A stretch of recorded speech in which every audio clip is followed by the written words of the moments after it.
दोस्तों, पितृपक्ष चल रहे हैं। आप सभी को सर्वपितृ अमावस्या का इंतजार है। हिंदू पंचांग के अनुसार अश्विन मास की अमावस्या को सर्वपितृ अमावस्या के नाम से जाना जाता है।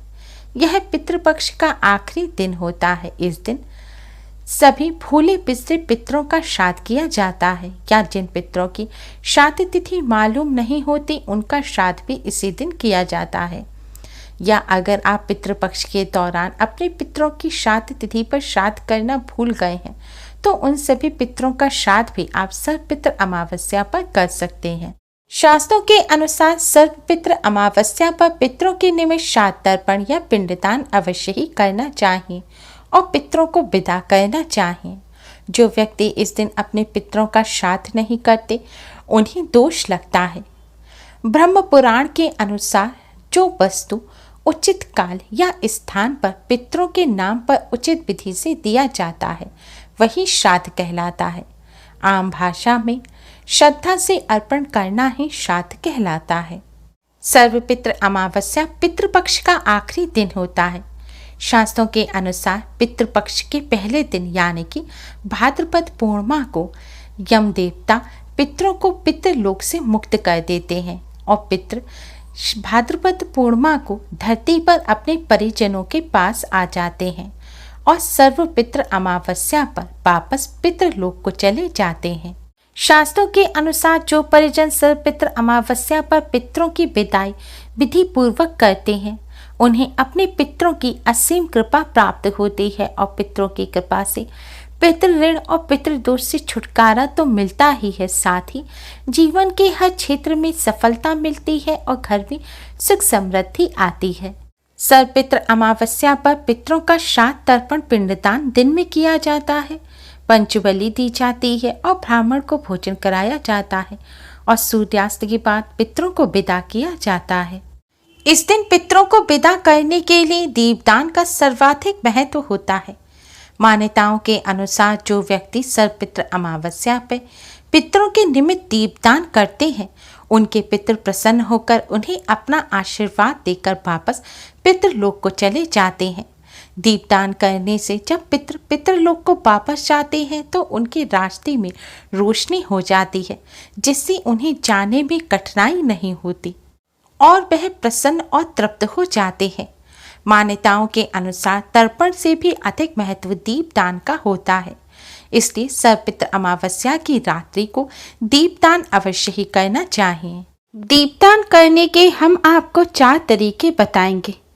आप अपनी सुविधानुसार इन चारों तरीकों में से किसी भी एक तरीके से सर्वपितृ अमावस्या की रात को दीपदान कर अपने पितरों को विदा अवश्य ही करें। सर्वपितृ अमावस्या की रात को दीपदान करने से न केवल पितृ प्रसन्न होते हैं बल्कि ग्रहों के नकारात्मक प्रभाव भी दूर हो जाते हैं और ग्रहों के अशुभ फल भी शुभ फल में परिवर्तित हो जाते हैं। तो आइए दोस्तों जानते हैं सर्वपितृ अमावस्या पर कैसे करें अपने पितरों को विदा। दोस्तों, पितरों को विदा करने का जो सबसे पहला तरीका है यह है किसी गंगा या अन्य किसी पवित्र नदी में दिया प्रवाहित करना। दीपदान के लिए आप 5 मिट्टी या आटे के शुद्ध दिए ले लें और इन दियों में शुद्ध सरसों का तेल भरें, रुई की बाती लगाएं और सभी दियों में थोड़े थोड़े काले तिल डाल दें। अब इन्हें एक दौने में रख दें जिससे यह पानी पर तैर सके और इन दियों के साथ आप थोड़े थोड़े फूल भी सभी दोनों में रख दें। आप सभी दियों को एक बड़े दौने में रखकर भी पानी में बहा सकते हैं या फिर 5 दियों को अलग अलग दौने में भी रख सकते हैं। अब इन 5 दियों को जलाएं। दिए जलाने के बाद आप प्रवाहित करने से पहले पंचदेव यानी कि भगवान श्री गणेश, माँ दुर्गा, भगवान शिव, भगवान विष्णु और सूर्य देव को प्रणाम करें और उन्हें साक्षी मानकर अपनी समस्याओं का समाधान करने की प्रार्थना करें। अपने पितरों की आत्मा की शांति और मुक्ति की प्रार्थना करें और पितरों को प्रणाम करें। पितृदोष और पितृ ऋण से मुक्ति की प्रार्थना करें और जाने अनजाने में की गई सभी गलतियों की पंचदेव और पितरों से क्षमा मांगें। इस तरह प्रार्थना करने के पश्चात अब आप इन दियों को नदी में प्रवाहित कर दें। दोस्तों, अगर गंगा या पवित्र नदी पर आप ना जा सके तो आपके घर के आसपास कोई नदी या सरोवर है तो वहां पर भी आप यह दिए प्रवाहित कर सकते हैं। इन दियों के साथ दौने में आप थोड़े से पुष्प अवश्य ही रखें और थोड़ी दूर तक इन दियों को बहते हुए जाते हुए अवश्य ही देखें। ध्यान रखें, दिया जलाते समय अगर महिलाएं जला रही हैं तो अपना सिर अवश्य ही ढकें और चप्पल ना पहनें। दोस्तों, शास्त्रों में सर्वपित्र अमावस्या पर दीपदान करने का सबसे अधिक महत्व बताया गया है।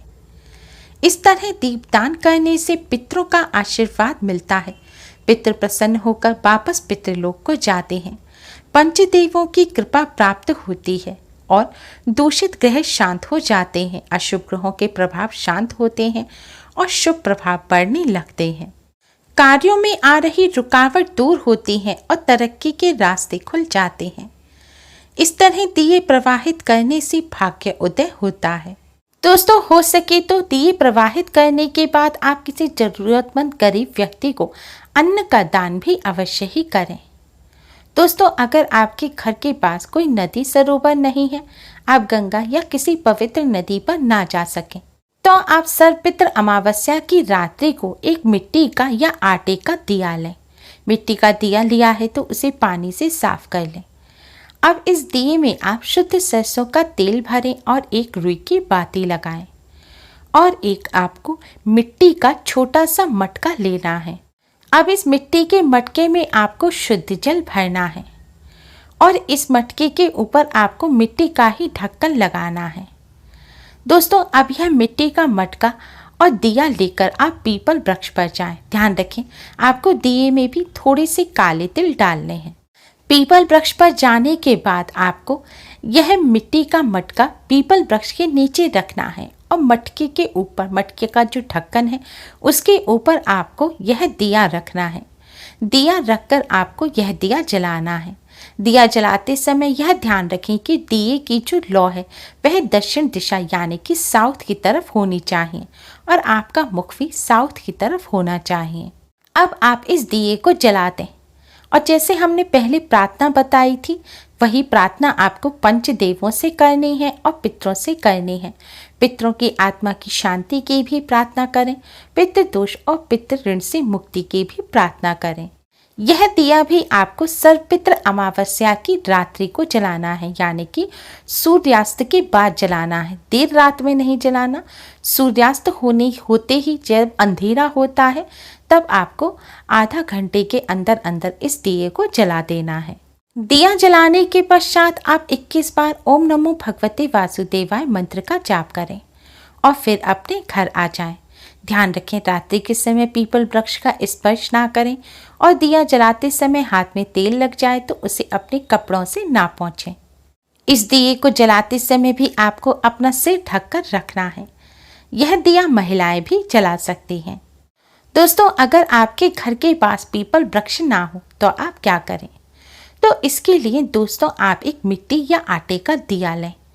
अब इस दिए में आपको रुई की 4 बाती लगाने हैं, यानी कि चौमुखा दिया आपको बनाना है और इस दिए में भी आपको सरसों का तेल और तिल थोड़े से डालने हैं। ध्यान रखें, काले तिल ही डालें। दोस्तों, आपको ध्यान रखना है कि यह जो दिया है इसकी जो आपने बातियां लगाई हैं यह चारों बातियां एक ही दिशा में होनी चाहिए, यानी कि चारों अलग अलग दिशा में ना हो। चारों जो बातियां हैं वह एक ही दिशा की तरफ होनी चाहिए। अब इस दिए को आप अपने घर की छत पर ले जाएं और बातियों का जो मुख है उन्हें आप दक्षिण दिशा की तरफ रखें, क्योंकि दक्षिण दिशा पितरों की दिशा होती है, यही पितृलोक है। और आप इस दिए को जलाएं और आप भी दक्षिण दिशा की तरफ मुख करके, यानी कि साउथ की तरफ अपना फेस करके अपने पितरों को हाथ जोड़कर प्रणाम करें। यहाँ भी आपको पंचदेवों को प्रणाम करना है और उनसे प्रार्थना करनी है। फिर पितरों को प्रणाम कर उनसे प्रार्थना करनी है। इस दिए को जलाते समय भी आपको अपना सिर ढकना है और चप्पल नहीं पहननी। दिया जलाने के बाद आपको 21 बार ओम नमो भगवते वासुदेवाय मंत्र का जाप करना है। दोस्तों, आप अपनी सुविधानुसार किसी भी तरह दिया जलाकर अपने पितरों को विदा कर सकते हैं। दोस्तों ध्यान रखें, सभी प्रार्थना करने के पश्चात आपको अपने पितरों को हाथ जोड़कर यह प्रार्थना करनी है कि हे पितृदेव, आप हमें आशीर्वाद दें और वापस पितृलोक को जाएं।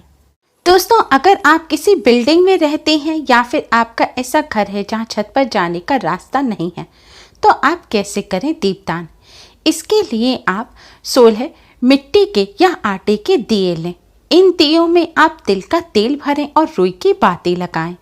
अगर तिल का तेल ना हो तो आप सरसों का तेल भी भर सकते हैं। अब इन दियों को आप अपने घर में साफ स्थान पर, किसी रूम, बरामदे में या फिर मंदिर के पास जमीन पर दक्षिण दिशा की तरफ मुख करके रख दीजिए और इन सभी दियों को जलाकर जो हमने पहले प्रार्थना बताई थी वही प्रार्थना करें।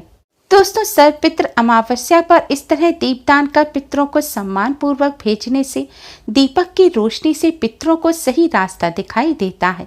पितृ प्रसन्न होकर वापस पितृलोक को चले जाते हैं और अपने बच्चों को अपना आशीर्वाद देते हैं। दोस्तों शास्त्रों के अनुसार सर्वपितृ अमावस्या पर सबसे अधिक महत्व होता है दीपदान का। बिना दीपदान किए पितृपक्ष की पूजा अधूरी रहती है। इसलिए सर्वपितृ अमावस्या की रात्रि को इस तरह आप अपने पितरों को विदा अवश्य ही करें। सही विधि से अगर आप अपने पितरों को विदा करेंगे तो आपके पितृ प्रसन्न होकर अपना आशीर्वाद देकर वापस पितृलोक को चले जाएंगे और आपके सभी कष्ट और दुख दूर हो जाएंगे।